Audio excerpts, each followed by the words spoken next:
7h45, Sud Radio vous explique. Nouveau rebond hier de la mobilisation contre la réforme des retraites. Des cortèges néanmoins émaillés de violences importantes. Pour en parler, je reçois Renaud Mazoyer, secrétaire de l'adjoint d'Alliance Police Nationale 75. Bonjour Renaud Mazoyer. Bonjour. Et merci d'être avec nous ce matin sur Sud Radio. Gérald Darmanin indiquait hier soir qu'au moins 108 policiers et gendarmes avaient été blessés, dont l'un gravement par un cocktail Molotov à Paris. C'est le dernier bilan à votre connaissance. Est-ce que vous avez eu par ailleurs des nouvelles de ce policier gravement blessé ? Alors oui, hier, on a vécu des scènes de violence encore inacceptables. Non, pour l'instant, nous sommes toujours arrêtés à 108 policiers et gendarmes blessés. C'est les forces de l'ordre. Policiers et gendarmes qui ont été blessés 108. C'est 108 de trop. Alors oui, notre collègue est toujours à l'hôpital. C'est les mains et le visage qui ont été brûlés puisque la tenue, une tenue unifigée qui protège le corps recouvert par la tenue. Malheureusement, les mains et le visage n'étaient pas couverts et donc c'est le visage et les mains qui ont été brûlés au deuxième degré. Dans vos souvenirs, c'est déjà arrivé par le passé d'avoir autant de blessés un 1er mai du côté des forces de l'ordre ?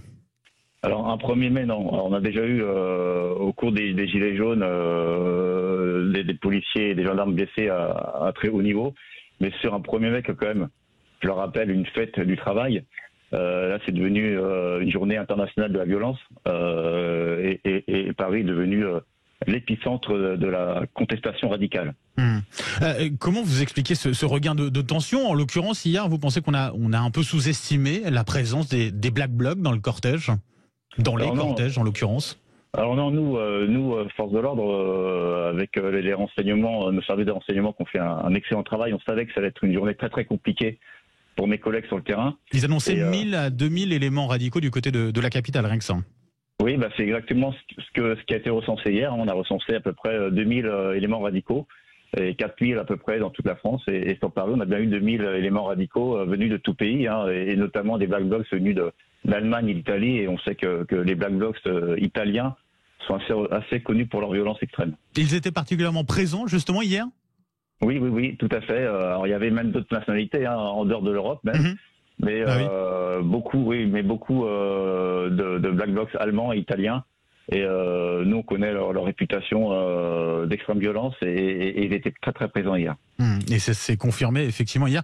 Comment se fait-il que, vous le dites effectivement que finalement les renseignements étaient bien informés. Il y a effectivement eu de nombreux Black Blocs. Comment se fait-il qu'on n'arrive pas finalement d'une certaine manière à les bloquer, quoi ? Après, il y a l'outil législatif qui nous semble, nous, Alliance Police Nationale, incomplet. Et nous, on demande une nouvelle loi anti-casseurs. Alors, il y a une loi anti-casseurs qui a vu le jour en 2019, mais elle est incomplète. Et nous, on demande une nouvelle loi anti-casseurs et on demande à légiférer sur des thèmes comme la création nationale d'un fichier qui recense, par exemple, les auteurs de violences pendant les manifestations. Et on pourrait interdire ces éléments-là à manifester, par exemple. Ou une peine complémentaire d'interdiction de manifester pour des individus qui ont déjà été condamnés lors de violences, lors de manifestations.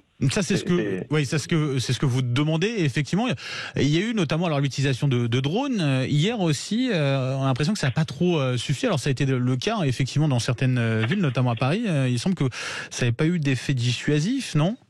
Alors, les drones, attention, c'est pas un outil qui est fait pour dissuader, c'est un outil qui est fait pour permettre aux forces de pouvoir se positionner dans des endroits stratégiques.